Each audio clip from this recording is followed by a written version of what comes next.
être sans enfant, pourquoi ça interpelle les gens. Et oui, quand tu dis à quelqu'un que tu préfères rester sans enfant par choix, l'une des premières réactions, ça va être le choc, la surprise. Et ensuite va commencer un plaidoyer pour te faire changer d'avis. Mais alors pourquoi est-ce que les gens ont tendance à faire ça?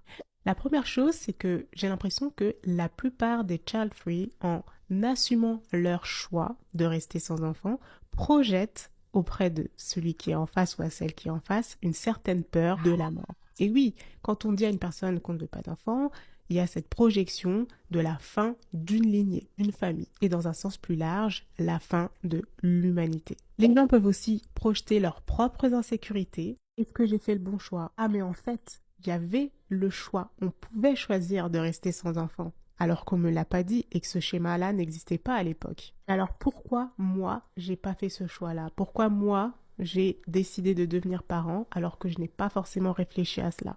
Donc ça, c'est des petites interrogations, des petites insécurités en fait qui peuvent remonter à la surface quand en face, on a une personne qui a pris le temps de choisir de devenir parent ou de rester sans enfant. Du coup, cette vidéo, elle est juste là pour te dire que si tu es une personne qui a décidé de rester sans enfant et que tu appréhendes les réactions des autres, dis-toi qu'en vrai, les gens projettent leur peur. Et toi, est-ce que tu as déjà dû faire face à des réactions négatives par rapport à ton choix de rester sans enfant?